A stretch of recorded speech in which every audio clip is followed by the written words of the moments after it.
Hello, it's me, Layah Heilpern, and welcome back to my YouTube channel. Don't forget to hit the subscribe button and hit the bell so you know every single time that I post. And if you enjoy this video, definitely hit the like button and comment below and tell me what topics you want me to discuss next week. This week, we're talking about the mind-body connection to number one, learn how to use your mind to heal your body, and number two, how to create and live a life that you love.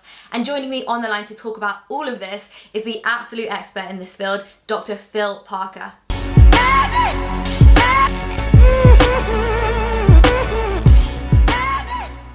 Dr. Phil Parker, thank you so much for joining me today. How are you doing? I'm great, thank you. It's so great to have you because you spent 35 years helping people live a life that they love, whether that be, chasing those dreams or whether it be to do with getting over chronic health issues. And I want to start off by looking at chronic health issues. And what kind of illnesses are we talking about when we say, okay, you can use your mind to heal your body? As soon as anyone says mind body, it all sounds a bit weird, a bit woo-woo. It's really not. The science is really clear now that our mind influences our body. And in a series of interviews I've done with researchers recently, kind of asking this question, how do you explain the mind body? And one of the big things is, are the mind and body separate? Because as soon as we use mind-body connection, we're suggesting that they're different things, and they're not. The mind and body are just intimately connected. So there's a brilliant study they did where they got people to drink one of those kind of probiotic yogurts. And they found when you drink probiotic yogurt, which is affecting your gut, it changes your brain. There's a change in the architecture of your brain because it's good for your gut, and there's the vagus nerve that goes up to your brain, and it changes your brain. So that's the first thing. Second thing is, as a result of the mind affecting the body, the mind has an influence on all physiological functions. So the brain has an influence in pretty much every function, neurotransmitters, hormones, blood pressure, body temperature, the speed at which your gut works, your immune system function. So what I've been looking at is there a way to harness that ability that we've seen where the mind affects the body? How do we use that as well as we can? We've seen it in studies. So the placebo studies that have been done are quite amazing, where they give people dummy pills and people respond as if they're having the real pill, but not that they think they're better. When they measure physiological markers, there are actually changes in the way their body is working. So harnessing that and going, right, how could we use that to help people with chronic illness? So just briefly, I want to kind of just focus on the type of illnesses, just so the audience can get an understanding of which kind of illnesses, they can use what we're about to speak about to, benefit their own lives. Well, really, because of this mind-body connection, it could be any illness because it's about shifting your physiology. But we've worked with a whole range of stuff. So we've worked with a lot of autoimmune diseases, which is where the immune system seems to attack the body. Nobody quite knows why. So they think MS falls into that. It's also neurological chronic illness. We've worked with Parkinson's. We've worked with ME and chronic fatigue. We've worked with pain, muscular problems, gut problems, migraines, a whole range of stuff. And from what I understand, something sort of happens to somebody, they start processing something in their body, and then they become stuck. And stuck is a word that you've used in a lot of your research. So can you explain what this stuck is? Why are people getting ill? What is happening here? If we look at ME and chronic fatigue, it's a great example of this. It seems like they get some kind of illness, some virus, some bacterial infection, probably. Again, we're not 100% sure of this. And then their body doesn't seem to go through the normal cycle of getting bad, getting better, and recovering and then moving on. What seems to happen is somehow they get stuck in that recovery cycle. So we've got those kind of stucknesses. We've also got the stuckness where the body attacks itself in autoimmune diseases, which it shouldn't do. It should be able to distinguish foreign material from what belongs to you. And it kind of gets locked into, keeps on forgetting that this belongs to you. It shouldn't be being attacked. And we talk a lot about the science behind all of this. You just briefly mentioned that earlier, and you are the founder of the Lightning Process, which looks to heal a lot of these issues. Like you mentioned, ME is one of them. I want to look into those messages that are sent from the brain to the body and how people can, I guess, harness that and understand the science behind it. Yeah, so the brain communicates through the body through two major systems. One is the nervous systems, which is like the direct wiring, and the second is hormones that it produces or gets released throughout the body. And so anything you can do to get those pathways working better, to get the production of the hormones or the neurotransmitters more effectively will make a difference. But pathways, better pathways, mind body, for my audience, I think it does sound slightly wishy-washy for people, you know, that are new to all of this and don't know much about that mind body connection. So when we talk about pain, for example, because a lot of your work obviously is around that, what is happening and how do people look at interrupting this? Okay, so pain is much more complicated than we might imagine. We experience it all the time. The big thing about pain that pretty much all pain specialists will tell you is that pain is not where you feel it, it's in your brain, which is a bit weird, you know, because when you poke yourself here, you feel it here, but that's because it's sending a signal down some nerve or up some nerves to your brain where you process it. One of the problems with pain is there's two types of pain. There's acute pain when you tread on a pin, and then there's chronic pain, which has been lasting for a longer period of time. And quite often the pin has been removed, the problem is gone, and we're left with this kind of almost like this echo in the nervous system.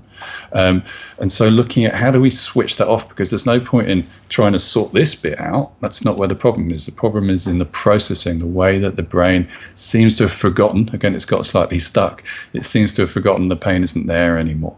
And so finding ways to what's the best way to dial down that pain, and in fact that's what drugs do. If you take morphine, what it does is it turns down the sensations and the processing of those pain signals. And we have on board things called endogenous opiates, which are naturally occurring kind of morphines, which we can switch on if we can learn how to do it. And I think that slightly touches on then the idea of this fight or flight. And I think particularly right now, people are incredibly stressed, you know, what's going on, people are isolating. So how does chronic stress then play a part in all of this? And why is it important to essentially, you know, get on top of that?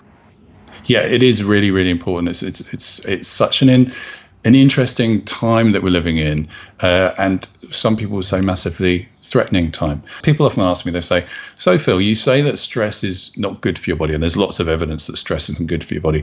How come when I go on a roller coaster on Alton Towers or whatever, I feel fine at the end of the day? I feel great at the end of the day.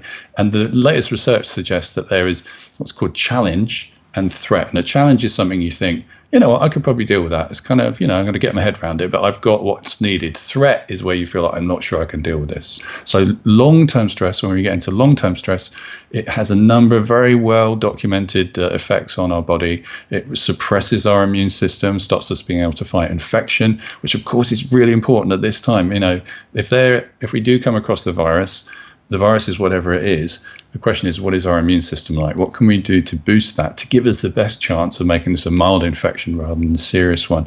And that's why stress is significant. It's quite easy to change if you have the tools. It's something a lot of people unfortunately get into because of, you know, the weirdness of the virus, the fear, the panic in the media, and the isolation. So it's kind of a time ripe for the possibility of illness or the possibility of change. So it's a very interesting time. And I understand that beliefs play a big part in all of this. And even if you're not fighting a chronic illness, a lot of your work, a lot of this mind-body connection, you know, information can play a part when it comes to chasing dreams or just in general living and creating a life that you love, as you put it. So what does it mean to create and live a life that you love? So you talked about beliefs there. Absolutely. Beliefs are really, really, really important. So our beliefs do really shape our physiology. They also shape what we think is possible. So if we think, oh, I'll never be able to do that, or somebody's told us, oh, you know, boys can't do that, girls can't do that, tall people can't do that, short people can't do that. Quite often we'll just absorb these things without questioning them, particularly if they come from authority figures. And then we live our lives through this kind of slightly limited version of who we are and what's possible. So when we say live a life you love, what we're basically saying is really look at what do you want? What would be great for you? What would make you fulfilled and feel like you're flourishing? But also, it's not healthy to live a life that you don't like. It increases your stress. It makes you feel hopeless and desperate. And all these things are massively linked to poor health. And I think it's really interesting when you talk about authority figures, because personally from my experience, you know, if somebody in a white coat, you know, tells you, oh, well, you can't recover from this or this is chronic, it has a part to play, doesn't it? Absolutely. It's again, these interviews I've been doing with these researchers, one of the things I often ask them is, what's your top tip from all the research that you've come across? And they're really kind of sharp academics, and most of them say stuff like, be nice to people. If you're a doctor, spend time, be optimistic, encourage hopefulness. Because if you have, and I've seen this a lot with people where a well-meaning authority figure and often a doctor has said, you will never recover. That's a tough thing to fight, because we're trained to believe that experts are correct. If you're an expert, most experts would agree we're not right all the time. But as patients, we just assume the person in the white coat with the letters after their name knows what they're talking about. And then we go away with this, well, I'll never get better. And certainly in my experience, many people know about the story when I severed my hand and was told I'd never be able to move my hand again. And I was lucky that I was quite contrary, and I really needed to move my hand again so I could play the guitar and be an osteopath and all the other things I did. And I went, well, I'm going to show you that's not true. But a lot of people don't do that, reasonably so. And it's not always right to challenge expert opinions either. But it's like when you're given an opinion, remember, it's an opinion, may be right. It may not be completely correct. You need to explore whether there are other opinions that might be useful for you too. And you're still playing the guitar? I'm still playing the guitar. Yes, I am. Good. That's great to hear. Dr. Phil Parker, thank you so much. It's been an absolute pleasure having you on the show today. My pleasure too. Great to meet you. Guys, thank you so much for watching. I hope you enjoyed the video and learned a little bit more about how the mind can heal the body and how you can live a life that you love. And guys, let me know in the comment section what topics you want me to explore next week. And if you enjoyed the video, then remember to hit the like button. We'll see you next week.